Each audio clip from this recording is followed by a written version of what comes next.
Hi everyone, this is Evelina. I am a life coach for immigrants, and today I have for you a subject that we haven't really talked about yet. We're gonna talk about money. That's right. Financial education. I have with me Tess.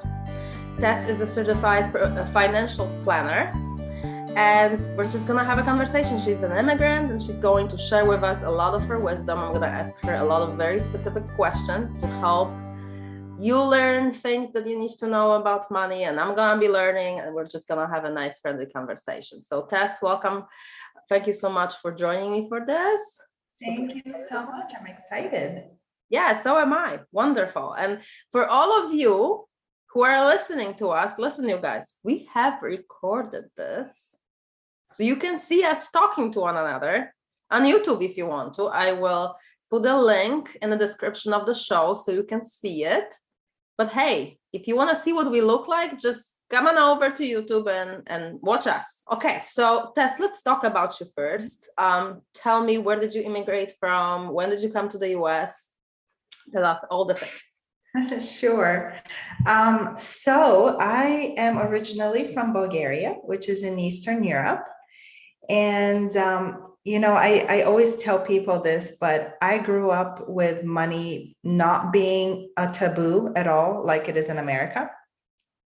And maybe it's similar for you, but at least in Bulgaria, people talked about money very openly. It was just a very normal topic of conversation. It was usually the lack of money that was the topic of conversation, right? Because we grew up not having a lot of it. But I think, I think that normalized the conversation for me. So after that, we lived in Africa for 5 years. After communism ended, they opened our borders, and my dad was a doctor. So he went to Africa in search of a better future for us, right? Like a lot of immigrants. Where were you at in Africa? Yeah, so I lived in Botswana, which is in the southern part of Africa. Wow. I graduated high school there and learned English there because English is my second language. Mm-hmm. So anyways, so after living in Africa, I came to the US for college. I was a 16-year-old. I was the youngest kid in all my classes. And I lived in North Dakota. Have you been to North Dakota? No, but I've heard things. Yes. Well, the one thing I will say is that there was no diversity in the little town I lived in. So I was one of very few international students. Nobody looked like me. Nobody sounded like me. My accent was definitely a lot thicker at that point. Mm-hmm. And it was a very interesting experience because, I just... What that like? Tell me a little bit more. Like, what did you, because obviously, right, people are not used to your accent. They're not used to, what did they treat you like? What was hard about it? I think it's hard for anybody who's an immigrant because you sound different, you look different, and people don't necessarily accept you. I mean, as a 16-year-old, I was the youngest. I was different. It was hard to make friends. My only friends were international students. My best friend was Canadian. I didn't have any American friends really for at least the first 1 year. I think people just didn't want to talk to me, didn't want to approach me, probably didn't understand me because my accent was very different from everybody else. And it was hard. I mean, it was just hard to feel like I belong. Mm-hmm. Yeah. But I ended up moving to Chicago. That's a whole nother story as to why. But I was very happy with that transition because if you've been to Chicago, there's so much diversity. Mm-hmm. And so there was definitely more of a sense of, I actually fit in here. I am not the only person who looks like this and talks like this. Mm-hmm. And that's where I graduated with my finance degree. And then as I actually started to learn finance, I realized that I really enjoy finance because, it's all about how do you make your money work for you? How do you save and invest your money? And the biggest concept for me that was kind of life-changing coming from not having any money, right? Not being born into a wealthy family, was the concept that you could save and invest small amounts. And if you had enough time for that money to grow and compound, you could become wealthy. That was life-changing for me, because I was like, wow, you can come here as an immigrant, and if you know how the system works, you can actually be wealthy one day, and you can set your kids up, to be financially well, and provide them with a better future. I think, that's what we all want, right? A better future than what we started with. Absolutely. That sounds pretty amazing. Just that piece, right? Yeah. Okay. So obviously, so many of us being immigrants, we come from different financial systems, right? Like you were talking about growing up in Bulgaria, not having money, talking about money that was okay to talk about. But at the same time, one of the things that comes to my mind is that we did not have credit cards, right? So unless you had cash, you did not buy something that you didn't have. So like that whole concept of getting a credit and all of that I was completely unfamiliar with, and I was very grateful that I didn't have that mentality starting my life, right? Why don't we talk about this? What was it like for you growing up? It was different, I'm sure, the financial system in Bulgaria, right? Totally. So very similar to what you just mentioned. We grew up with no credit cards, no loans. Really, you, as an average person, you either had the cash to buy something or you didn't. So, I think in a sense, I'm very grateful for growing up in that kind of society, because I learned the lesson that if you can't afford it, you probably shouldn't buy it. That's right. Right. And I think a lot of us immigrants have that mentality, which is why we're much better savers and we're much more frugal, because we come from hard times and difficult environments, right? And I think, coming here, it's a matter of kind of changing our mindset and understanding that, well, things work differently here. And, you can get a mortgage, for example, to purchase your house. You don't have to have the cash for your house, right? And so there's certain things that we need to know, like what's good debt versus bad debt, right? Let's talk about it. What's good debt versus bad debt? Tell me. Totally. Well, so the first thing you mentioned, credit cards, bad debt. Credit card companies charge something in the realm of 29% APR interest, right? So what that means is if we charge something on our credit card today, like let's say I buy the newest iPhone today for $2,000 and I don't have the money for it, so I can't pay it off. It compounds pretty quickly to where in about 3 years, it's double on your credit card statement. That phone you're gonna have to pay $4,000. Exactly.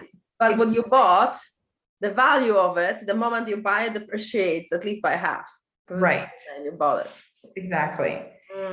And so people don't recognize that when they put things on their credit cards, but with compound interest, that debt quickly snowballs to where you're going to end up paying way more than what you charged on that credit card in the first place.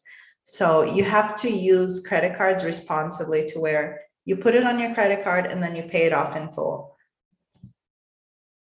Yeah, someone told me, and just clarify this for me. Someone told me a long time ago, not super long, but a few years ago. And I won't ever forget this, because she got herself into heavy financial trouble. But she said, nobody told me that if I just pay the minimum on my card, I will never pay it off. Yes, you'll never pay it off. Exactly. Because you're barely touching the principal. So that principal just continues to grow at such a high compound rate. Right. And what do they, when you have an opportunity to pay your card off in your bank, like when you're looking at your account, what is the first suggested amount? The minimum payment. Yeah. Exactly. So yeah, I think we have to remember, right? The credit card companies are out to make money. So they're not out there looking for your best interest or my best interest. They are in the for-profit business of making money. Right. So they want you to keep on paying them minimum. Yes. So they can keep on charging you. Exactly. I think you asked what is bad debt and what is good debt. Right. Mm-hmm. So I think bad debt would be credit cards. And then that's the worst really of it. And good debt is things like your mortgage, your student loans, because those are investments, right? Yes. People love to hate on student loans, but hey, guess what? If you got an education that can help you get a better paying job, that is an investment. Yes. Right? It's important what kind of education you're getting. Very, very true. What do you think that's the most important thing about building wealth in the US? Mm-hmm. I think the most important thing is, first off, to get some basic financial education, right? Because you have to have the education in order to feel comfortable taking that next step. Mm-hmm. Right? You don't need to have a finance degree. Right. Yeah, I think sometimes we get into the analysis paralysis and, oh, I need to know more. No, you just need to know the basics, right? And then really the most important thing with building wealth is you have to start young, because time is your best friend when it comes to investing and compound interest working for you. Mm-hmm. The sooner you get started, the more time that money has to grow and compound. And so lucky for me, I was a finance degree, and that was the idea that they constantly threw at us.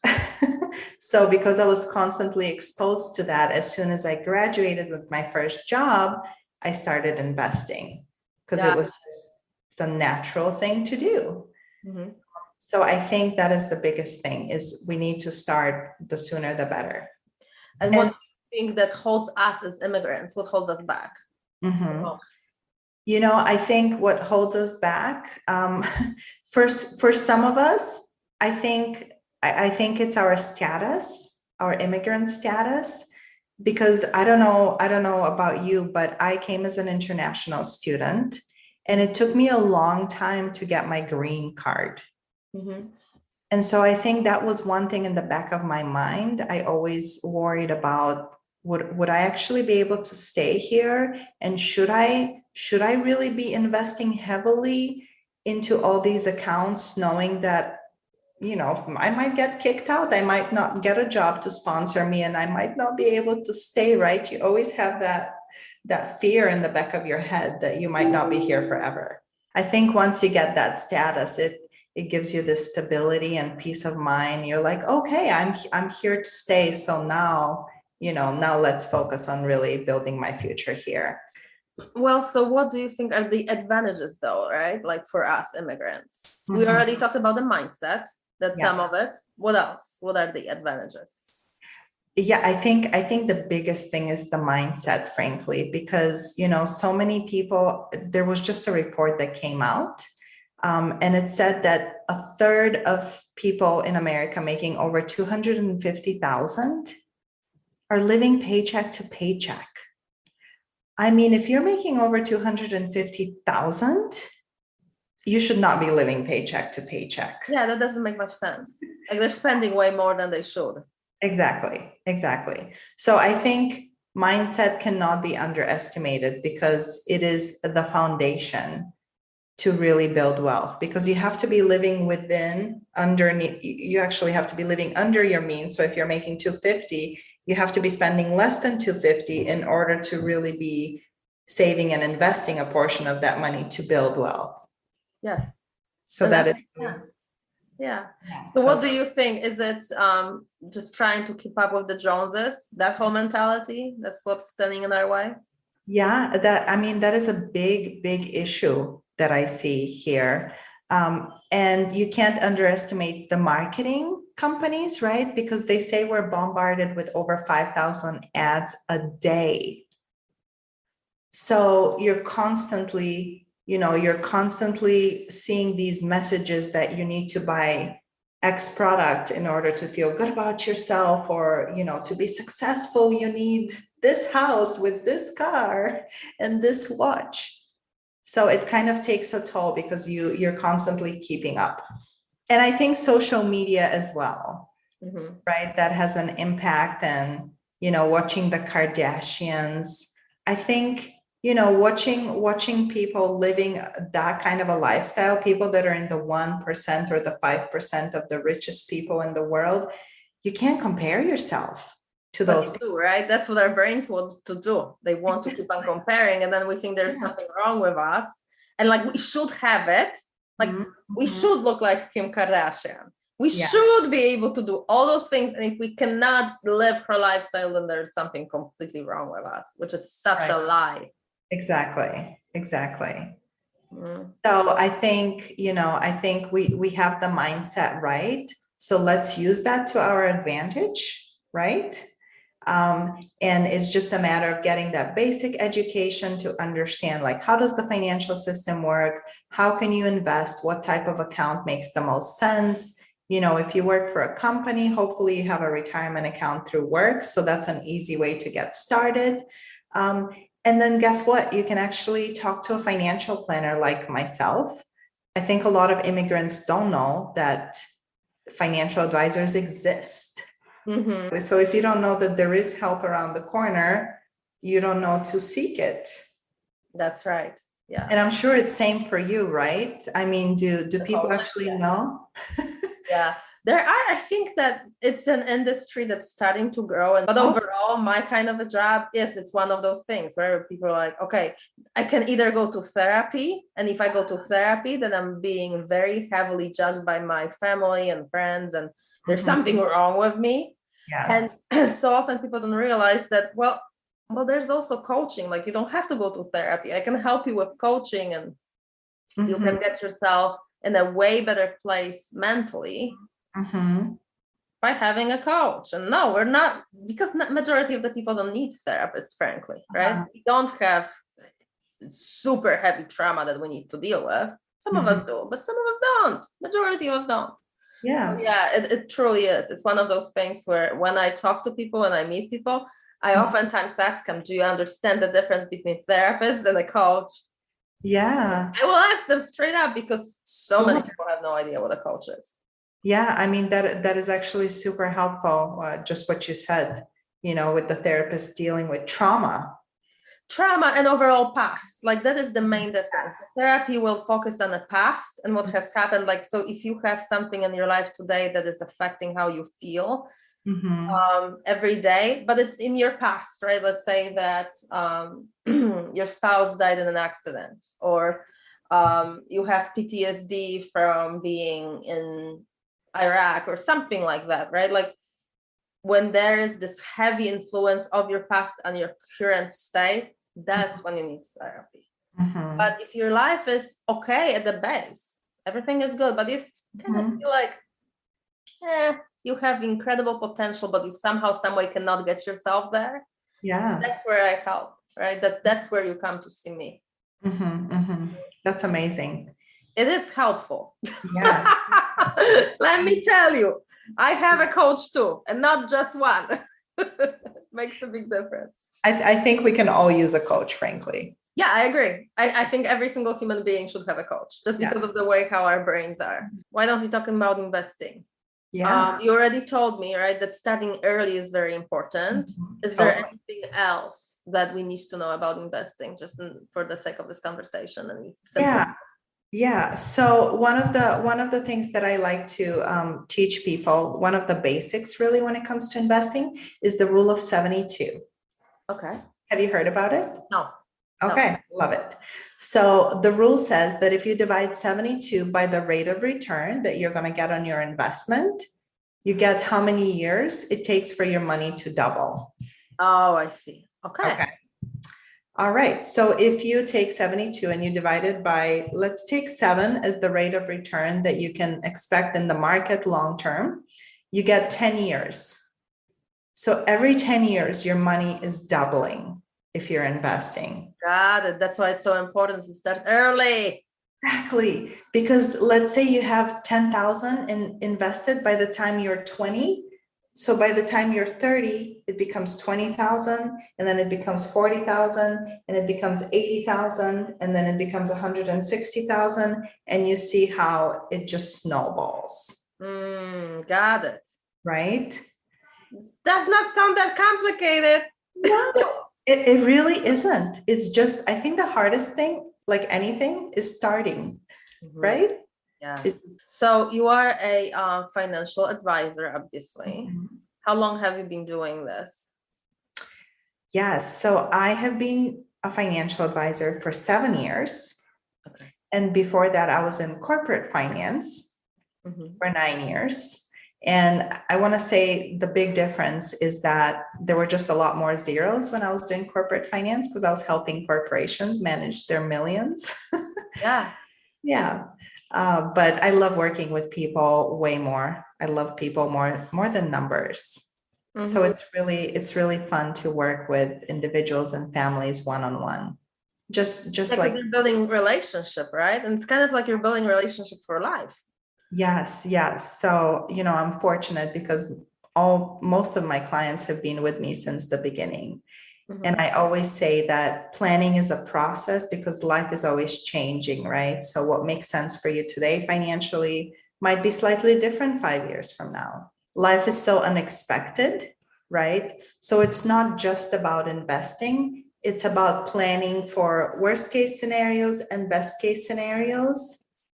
So when we do planning and when I work with clients, we look at everything from their budget to their employee benefits, to their saving and investments, to do you have life insurance in case something bad happens, right?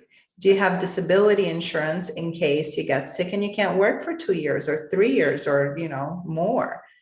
So we want to make sure that we're planning for the best, but we're always protected for those worst case scenarios. Right. I feel like it wouldn't be right not to talk about inflation.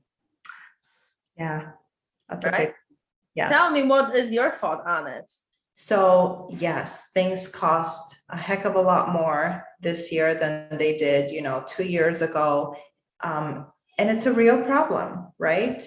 And it's taking more money out of everyone's paycheck. So what can we control, right? Maybe you drive less. Maybe you talk to your employer if they're forcing you to be in the office to say, hey, listen, that's costing me X more. So can I work from home 3 days a week or whatever compromise they're willing to make? If you work for someone, if you work for yourself, of course, you're in charge, right? So you make those decisions. A lot of businesses, for example, are countering inflation by increasing their prices, right? It's part of life. And I tell people who work for a company to make sure that they're getting an inflation adjustment. Because if inflation is, the latest figure was around 9%, you should be getting a 9% increase in your pay to keep up with inflation. Boom. Yes, you should. You should. You absolutely should. Right? And if you don't, maybe start looking at new jobs, negotiate with your company, get some new skills, right? To where you can level up and go work somewhere else and make more money. Yeah, we were talking the other day in a networking meeting about how today families are looking at multiple streams of income because of the situation we are in, and there's so much uncertainty with where the things are going. Yeah, absolutely. And I think, yes, there's so much uncertainty today. I feel like there's always so much uncertainty. Yeah, right? It is. That's true, right? Like, I really believe the world is 50-50. It's always 50-50. Always have good, always have bad. What is shifting is just what is on each side and like, how does that look, Right. Us growing up, where we grew up, our reality looked different than American kids, right? At the time, but there are so many amazing things about my childhood that I would never, ever, ever, ever wants to get tons of Barbies for or a computer for. Like, I would so much rather have my childhood. Yes. Even though it was like I was not as financially, I don't know. I didn't have the best toys, I guess. Didn't matter, right? Yes. It did not matter. But were there struggles in Poland? Like in Bulgaria, yeah, we had struggles. And yet there were so many positives in that life as well. And I think, you know, again, it comes back to mindset, right? And perception. I love the glass half full, the glass half empty. But I feel like that's, you know, that's life. You can view things as half empty or half full. There's always going to be bad things. You know what? And by default, we are looking at things half empty because of our lower brain. We will always see things. The first thought about something will always be negative. Yeah. So unless we decide on what we want to think about it with our prefrontal cortex, the very first thought will always come from the lower brain and will always be negative. It will always be that way. We just have to observe ourselves enough where we do not believe ourselves. You know, so what is it like? Tell me a little bit about the struggles that you see for your people as you're dealing with adjusting budgets and their spending habits. What are some of the mental blocks that are coming up for your clients? Yeah. So some of the mental blocks, unfortunately, a lot of people grow up with beliefs about money that are not serving them well. Like what? So for example, one of my best girlfriend from college, she was told that she's not good at math. She's not good with numbers. And in her family, her dad took care of all the financial stuff, right? Mm-hmm. So she grew up with a distinct belief that she's not good with money and she just needs to get married. She's a female. She's not good at math. Yeah. Not gonna be good at this, period. Mm-hmm. So why bother, right? Because if you believe that, well, why bother? You know, my husband in the future, when I meet Prince Perfect, he's going to take care of me. Mm-hmm. And the sad reality, I have to say this because I unfortunately have worked with a lot of divorcees. And typically, you know, it's the female in that situation that suffers because you don't know anything about the finances when you're married, and then something happens and you get divorced. And then you're left to figure it out in this super stressful situation. Yeah. So I really want every female out there to be, you know, in the know when it comes to your finances, and know that you don't have to be a math genius to, you know, be good with your money. No, it's just subtracting and adding, like it literally, right? That's what it comes down to. Basic math, right? Math. And we all know how to do that. Yes, exactly. You got this. Yeah. With my coaches, the school that I went to, the life coach school, there's quite a bit of training on money and the money mindset. So I have been trained in it as well. And I do work with some of my clients on money specifically because it does come up. For every single client I work with, the money comes up. And the whole judgment, the whole story about it. I shouldn't be charging this, right? If I'm working with on business. Coaching with someone, I should not be charging this. Is like a lot of money for something. Like they're not seeing the value of what they're selling. They have a hard time charging. They have a hard time seeing why they should be allowed to be making more than what they're making right now. And you know, there's another thing that I just remembered that is standing in our way, and that was a huge aha moment for me. Was this realization that we have a specific amount of money in our accounts typically, right? Like we just have, like we're used to having, let's say $5,000 in our account, and that's our safety net. Yeah. And then we start making more, but because that $5,000 is our safety net, if we, let's say that we have 7 or 10K in an account, by default, we will be spending it. Interesting. Because our lower brain, the part of us that is keeping us safe, takes that extra money as a threat. Right? Like the reality has changed. Now there is money. We got to get rid of it so we can be back at the 5K, which is the safety zone.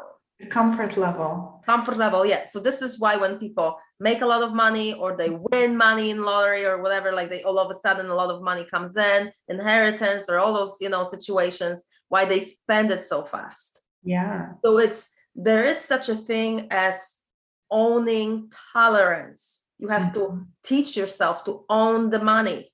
and tell your brain 7,000 is okay to have in my account. It's okay to own it, and like own it for a month before you spend some, right? Own 10K for a month before you let it go. And that is part of getting richer, right? The more money we have, one of the things that we're talking about is investing, where when you're investing your money, you're not seeing it, right? There it is. Yeah. Investments. But what about that income that is coming as you keep on gaining more money or making more money, and then you have to build up towards the place where you can invest, right? Yeah, absolutely. But what you're working against is that lower brain telling you to spend it. So how do you counteract that in your coaching? In my coaching, well, we talk about, right? What are your thoughts about having 5,000? What are your thoughts about having 7? What are your thoughts about having 10? Right? And it comes up. It will be very, very clear. Oh, that's kind of too much. 10 is too much. It's not really too much, but it will come up. It will come up. And what I do is I ask a lot of deep questions to get to that level, because this is deep, right? It's not going to be on the surface. Right. It's not very obvious, but it's enough that I'm persistent, and I dig and dig and dig, and we'll uncover it, and we'll see it very, very clearly why people spend money. Or is this like this discomfort, right, of owning it, wanting to get rid of it, and then on top of it we have the programming that comes with the 5,000 ads every day. Oh yes. Convincing us that if you buy this car, you will be successful, right? Like that whole idea of a brand new car sitting in the driveway for Christmas for a wife. Who gets to afford that? Like, and who manages their money like this, where you go and you spend $30,000 or $40,000 on a brand new car without telling your spouse? Imagine that. Yeah. Yeah. Why? It's good marketing though. Well, it's like, oh, for the male, right? The message is, oh, I am the provider. Exactly. I have all this money and I get to spend it on my wife like this. And the wife is standing there admiring her husband, kissing him like, oh, you're the best Prince Charming ever. I don't have to know anything about investing. Right, I don't have to know anything about money. You just provide for me. What a terrible story, really. Yes, really. Far from reality. Agreed. But it's interesting. So you see some of the, very similar beliefs that I do, all the shame and the guilt, and I shouldn't spend this. And, especially, I see especially stay-at-home moms have a lot of guilt when it comes to money. Because they're not making it, right? Because they're not making careful about spending. Yes, absolutely. And that happened recently in a meeting. And, I asked the wife, because she's staying at home with the young kids. I said, what do you enjoy spending money on? Go do that. Go spend some money on yourself, because you deserve it. You're working hard. I think the hardest thing for stay-at-home moms is because they're not getting a paycheck, right? They feel like their work is worth less, but they've done studies, and actually stay-at-home moms, that economic value is approximately 180,000 a year when you add up all the things they do.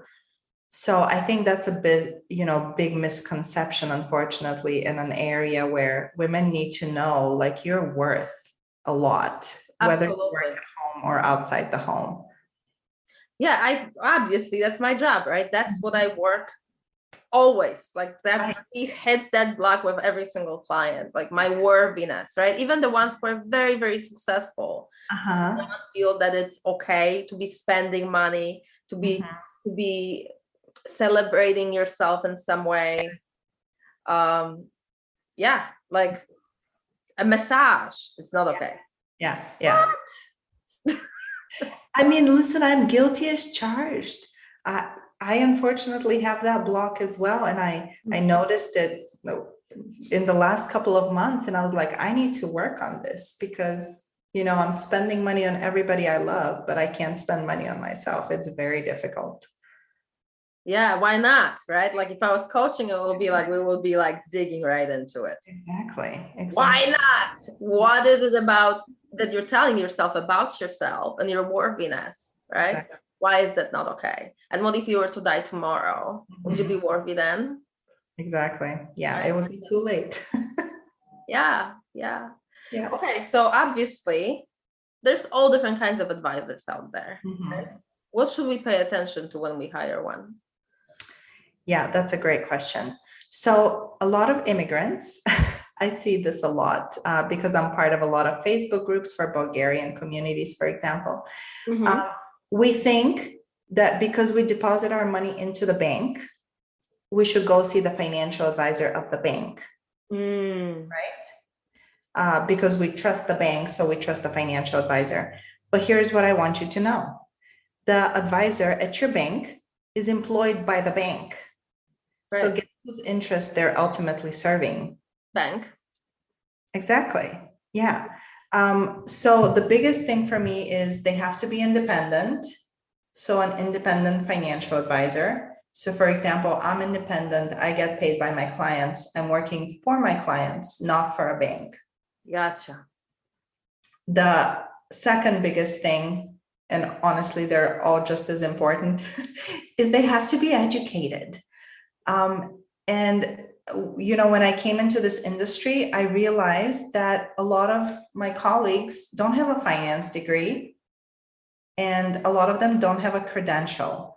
So make sure that you know their education and experience.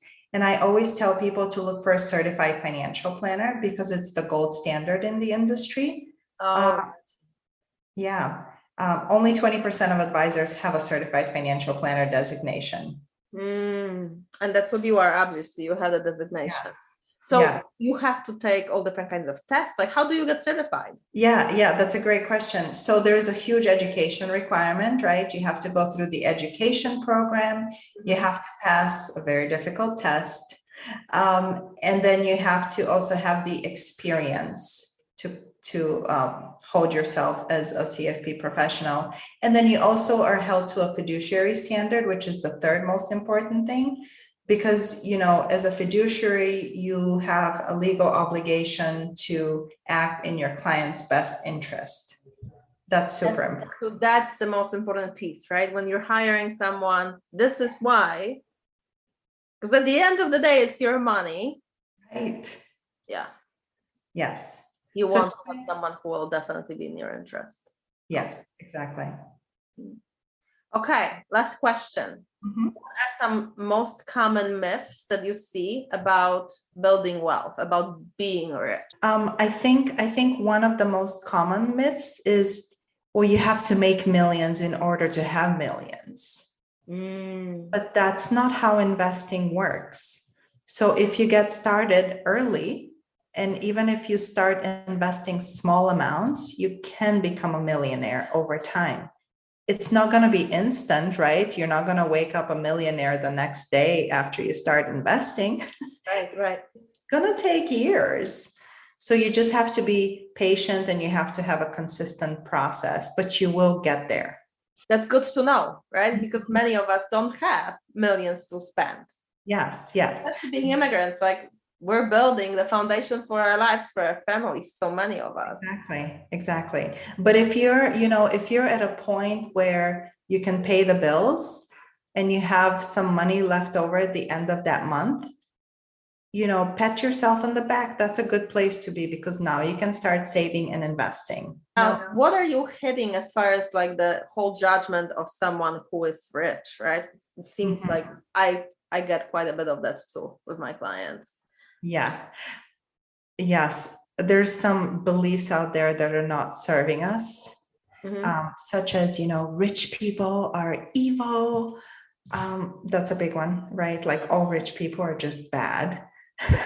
They must have done something really bad to get rich. Exactly. And yes, I mean, for the oligarchs, that's true, right?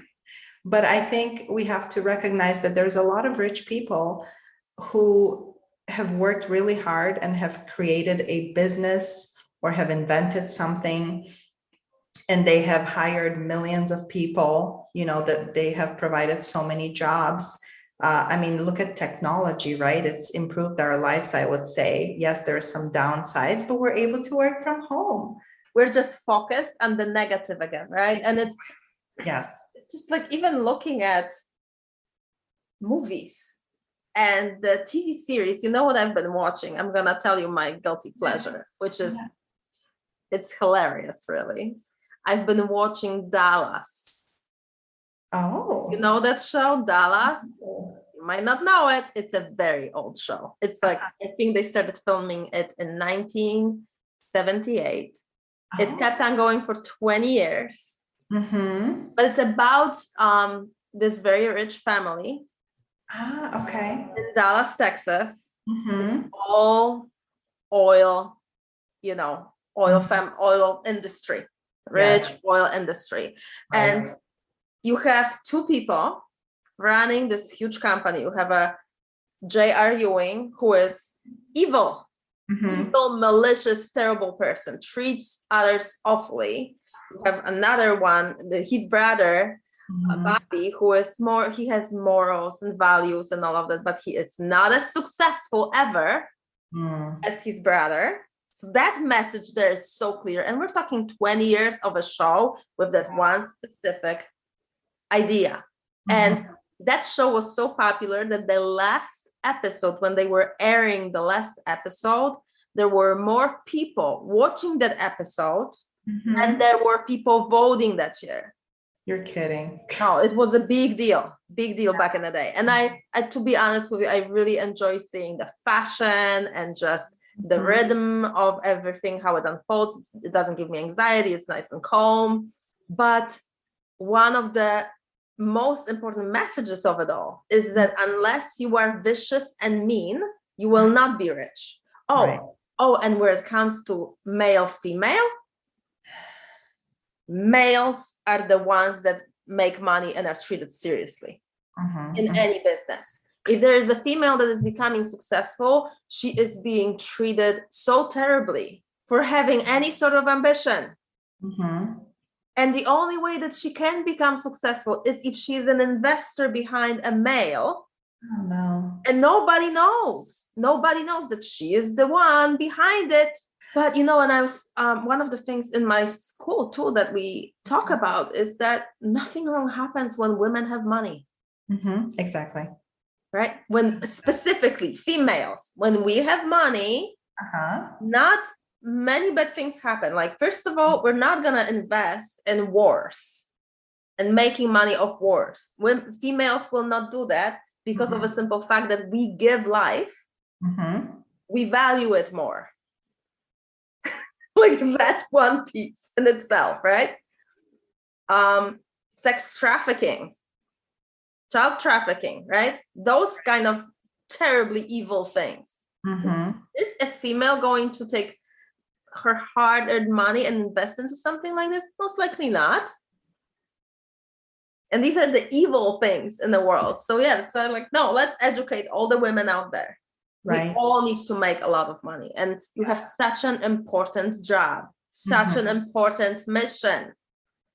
Absolutely. But you're so right. I mean, there's so many of these beliefs that are floating around with all our movies, the TV shows. Heck, I'll give you an example. In my industry, I became a financial advisor. And so we're constantly having to do continuing education, right? And so they, all these different companies have continuing education and they give us all these case studies, husband and wife, they make this much money. This is their benefits. Where should they put their money to use? And I kid you not, but just last week I had one of these courses online and it's always the same. Husband and wife. Husband makes 3 times as much as wife. That's the case studies. And I don't think I noticed this 7 years ago when I had just entered the industry, but now I notice it because it's just again and again and again. And, I put my hand up and I said, enough. I am tired of these case studies. Like, stop telling us that the wife has to make a third of the husband. That is not the case. Like, you're messaging, it's the wrong message. Who is writing the case studies? You tell me. Not the ladies. Not the ladies. Well, and unfortunately, I wouldn't be surprised if sometimes it is, because, if you grew up in that household, yeah, you kind of think that is the norm, right? And I think we should challenge the norm to say, hey, the wife deserves to make just as much, if not more. Of course. And just the fact you're saying that the value of a stay-at-home mom is $180,000 a year. Yeah. Like, that is the value. Right. So how much money, if she was actually getting a paycheck, how much money would she actually make? Right. Right? Yeah. And then there's also that piece of us not making as much money because we're females, right? And just from the start getting paid less. Right. Yes, there is that. And there is, the other reality that usually when women have kids, they either take a step back in their career or they just take time off. So then it's hard to re-enter the workforce and make, the same amount. Right. But and overall, these are all stories though, right? Like, that's the one thing about all of it, is that if we agree, then it becomes a reality. Exactly. And that's not necessarily has to be, but just becomes a reality, and there it is. Yes, exactly. But we don't have to accept it. It doesn't have to be our reality. No, it doesn't. And questioning all of it is so important, because at the end of the day, money is right at the very foundation of our lives and our safety. And how I always think about, like, when we have our groceries paid for, and when we know that the car payment will be taken care of, and all these basic bills are taken care of, and we have money saved up and we don't have to worry about it, that's when we can think about our mental health. Yes. Right? And emotional health. And that's when we can think about what is our relationship like with our husbands. That's when we can actually start focusing on those things that are like that next level, building you towards some sort of inner peace and happiness in life. So you don't have to worry about having 20 jobs just to get by. Yes. So ultimately, I think that's the goal for all of us, is to get to that point where we're no longer worried about money. We're worried about the things that are truly important to us. Yeah, absolutely. So tell me, how can my people, how can immigrants find you if they would like to hire you to be their, financial planner? Sure. So the easiest way to reach out is via my website. It's www.truewealthy.com. True Wealth? True Wealthy. So Wealthy. True Wealthy. Okay. True Wealthy without the E. So TRU. Okay. And I actually have my calendar right on my website. You can schedule time with me. It's free. Because I want to make sure that we're a good fit, since I work with my clients long term. Got it. So someone would simply go to your website, and I will add the link to your website in the description of the show, right? So for all of you listening, you can just go right in there, and it will be there for you. You don't have to type it in, just click on the link. And then the next step would be to find your calendar, schedule a consultation with you. And how long does a consultation take? Usually it's about 30 minutes, and I'm happy to answer any questions you have and just get you started on your way to build wealth. Yeah. So everybody, if you want to start considering managing your wealth more mindfully and actually on purpose and building wealth, Tess is your girl. That's the first step. Reach out to her and she will take care of you. Wonderful. It was so good talking to you. I do have I have one more question for you in regards to you being an immigrant. Okay. The last question. Okay. What do you think was the biggest challenge for you when you came? The biggest challenge. I think the biggest challenge, especially being so young, is having the belief that you need to fit in order for people to like you. And I think a lot of immigrants feel that way, like, oh, I have to try to fit in. I tried working on my accent, reducing my accent. And now I look back and I think, I think the real goal should be to find your tribe, find people who accept you for who you are and stand in your uniqueness, because we're all unique. And that's what makes us special. So just own it. Own who you are. Yes. Yeah, I agree with you. And I gotta tell you, it does not, when you own who you are, it doesn't matter who is around you. Like, you will be comfortable with people who, are admiring your accent or not. You'll be comfortable with either way, because you will know that your accent is okay to have. No matter how someone reacts to you, it will be just like, you will know that this is on them, not on you. It means nothing about you, right? Like, so that is the piece that I help to figure out my people. When I work with immigrants, that is what we're building on, is the sense of, this is who I am, this is why I am this person. I've decided for myself what I will be thinking about myself, and it doesn't matter really at the end of the day what other people think about me. Yeah. But it's literally on them, right? Yes. There will be hundreds of people that you meet in a day, and everyone will have a different thought about you. Yes, exactly. It's on them. Well, Tess, thank you so much for being here. Thank you for sharing your wisdom. And I gotta tell you, I admire your where you have gotten yourself to in your life, right? Like, being obviously an immigrant, coming from the country you came from, and then in a way you stopped in Africa, and then you ended up in the North Dakota, you said, was it?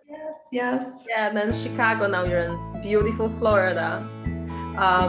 No, it's quite a path, right? Quite a path. So yeah, I'm really, really thankful that you were here, and you gave us your wisdom and your time, and you shared all of the thoughts on obviously investing and everything that has to do with that, but also your journey, and you shared your journey with us here. I appreciate it. Thank you. Likewise.